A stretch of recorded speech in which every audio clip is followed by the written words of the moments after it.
Humanity has often gone through profound social change when new technology enters the picture. From the introduction of farming to the printing press. With new technologies and media, social structures begin to change and take on new identities. Never since the printing press has humanity had larger or easier access to information than in the age of the internet. Contemporary writers have confronted this current information age and the questions that have come from how it will affect humanity's social interactions, politics, and most importantly for this video, storytelling. So, come along with me as we explore the literature of the World Wide Web.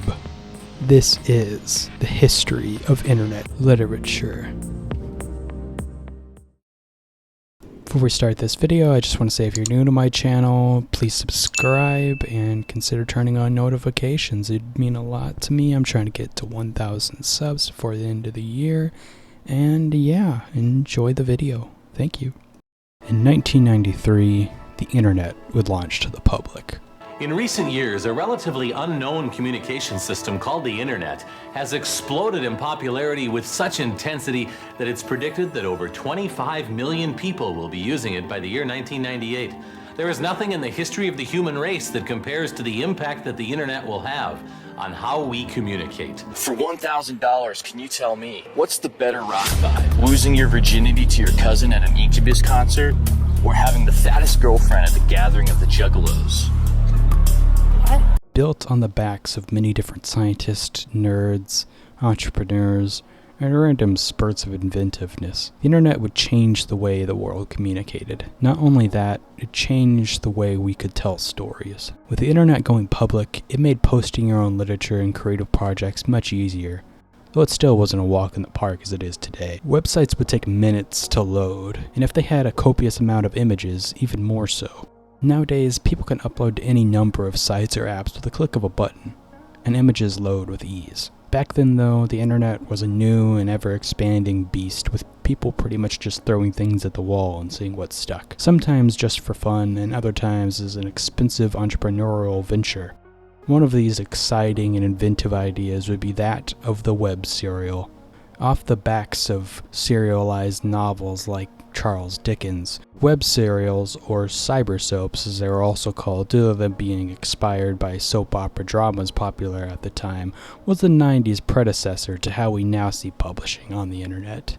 This short web serial craze of the 90s would begin with that of thespot.com.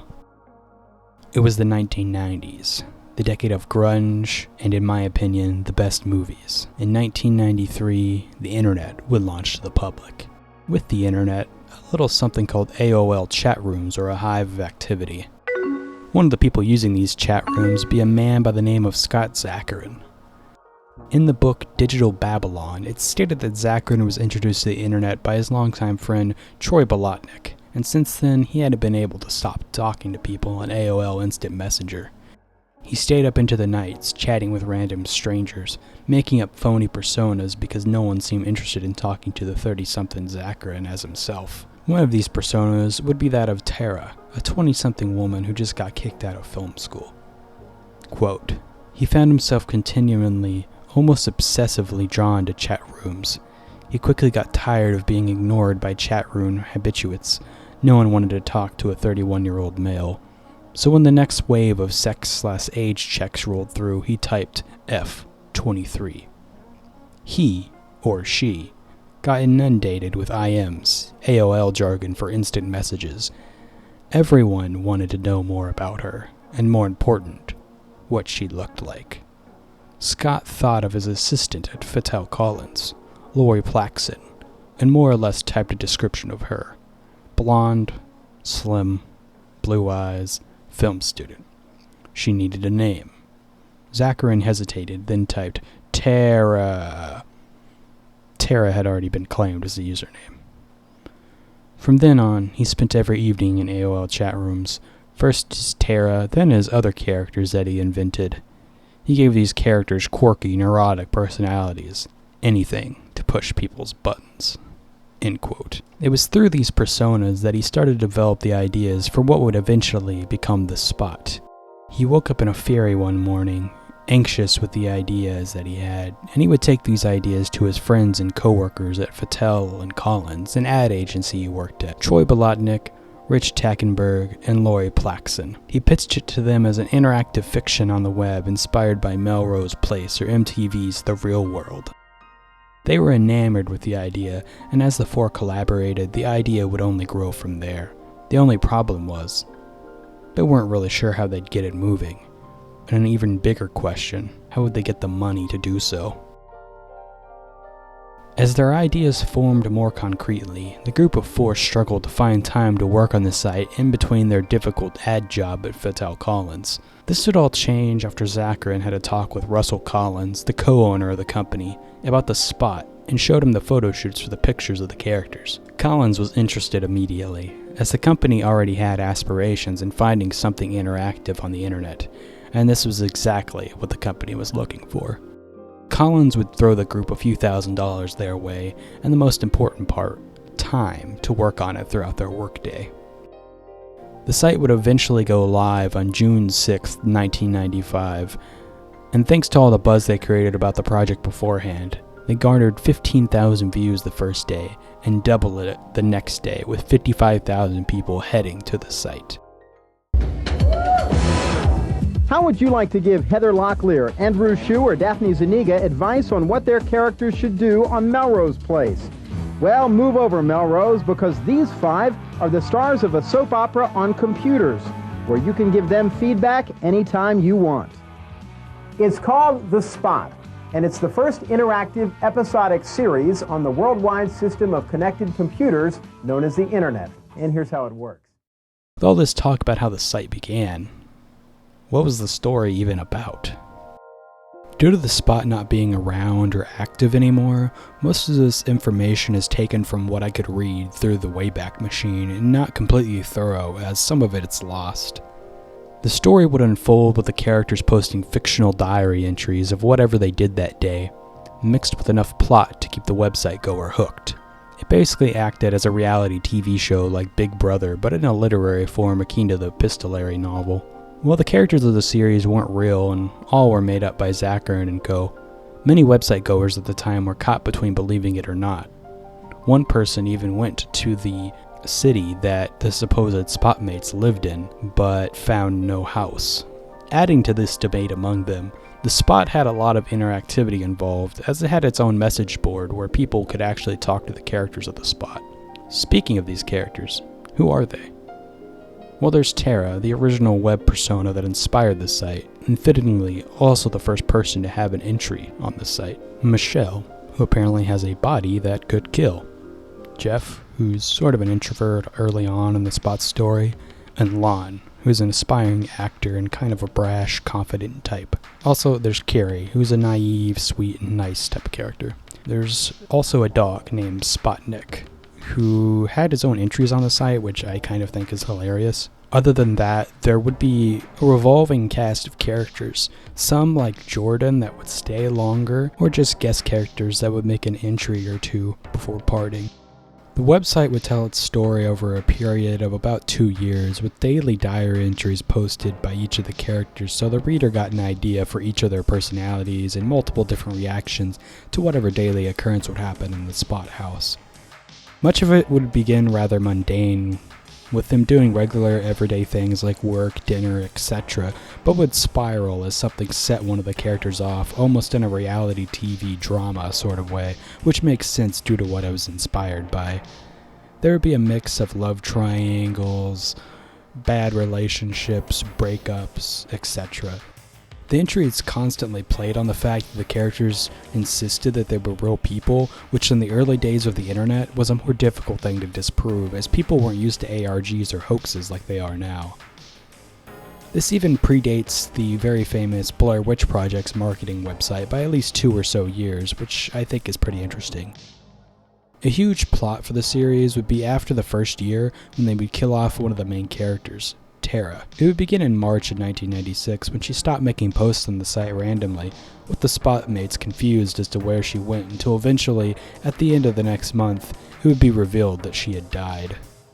Quote, "And as a pursuer of the real truth for his whole life, trust these words. Tara Hartwick is dead. The wolf cannot tell you how he knows this. You have no idea how deeply this wounds him. A young woman's spirit snuffed out in her prime. She will never know her true voice as an artist and a filmmaker. She will never see how great the spot online will become.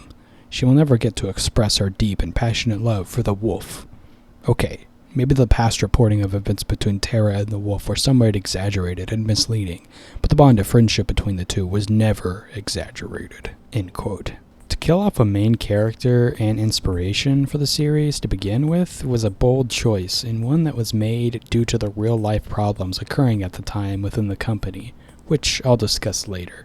The last post I could find through the Wayback was a post by Carrie, dated June 24th, 1997, and as far as I know, it was the last spot post to be on the site. The series didn't really end on any sort of crazy note, more so just fizzled out, and the reason for that I'll explain later. With the startling popularity of the site, it would spawn a myriad of other web serials from a spin-off company of Fattel and Collins, American Cybercast, though they often struggled to gain as much traction as The Spot did. Most of these sites are gone or difficult to find information on, but I was able to track down information on a few, such as Quick Fix Theater and Eon 4. From what I could gather, Quick Fix Theater was a site for celebrities and artists like Matty Rich, a director, Devos, Mark Mothersbaugh, comedian Kevin Meaney, and even RuPaul. Some of the posts would mostly be celebrities talking about their life and career, with a fun little spin on it. I'm trying not to give my opinion in this video, but I personally think this has completely missed the point of web serials being for people not connected to Hollywood life and didn't want to be. I did enjoy some of the writing on the site, from what I could find, but it just sort of missed the mark of the internet being a way for the average person to write what they want. But I guess that's what happened when a corporation is developing the web serials. Anyway, moving on to Eon 4. Eon 4 was another of American Cybercast's web serials, though it took a less grounded and a more Star Trek-y approach than something like Melrose Place like The Spot did. The story blurb would read as follows. Our first communication with an alien civilization arrived as narrow band signal distortion out of the northern sky. It was a message from the Sentients, a highly advanced extraterrestrial civilization. They invited us to visit their galaxy, and the Eon 4 project was born. Late last year, we sent a team of explorers to the sentient galaxy. But one of the team members died, and the other disappeared within 6 months. Now Explorer Team 2, TM2, Chris Donovan, an ex-naval intelligence officer, Kat McKenna, a high-tech expert, and Trace Montgomery, a young cultural anthropologist, has been sent to this faraway galaxy with the primary mission of discovering what happened and why. Days after their launch, however, Project Eon 4 was officially reclassified for reasons of national security, halting all communication with TM2.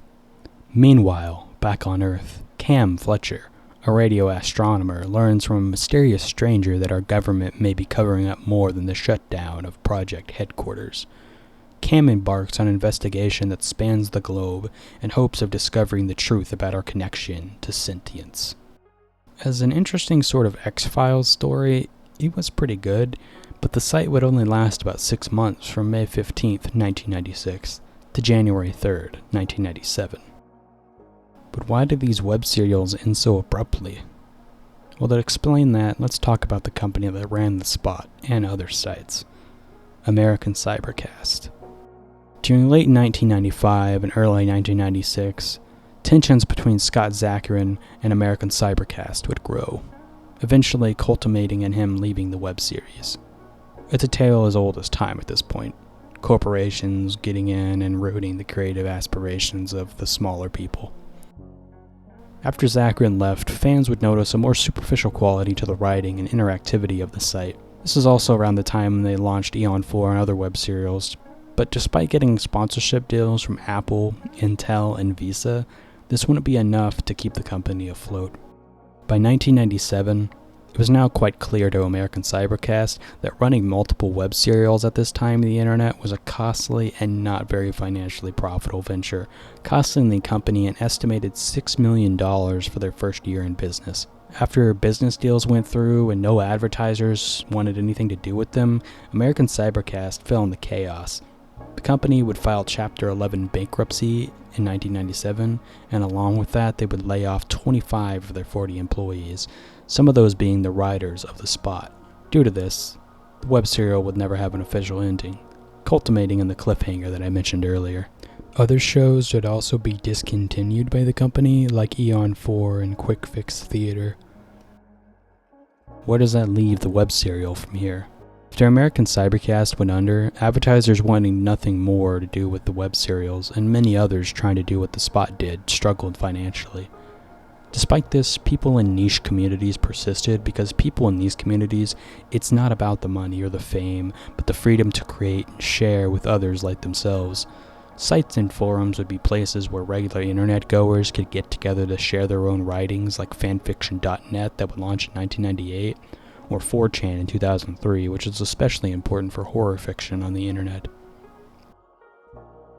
So, stay tuned for part 3, where I cover the history and impact of fanfiction and how they changed the way in which people write on the internet. Thanks for watching, and have a good night.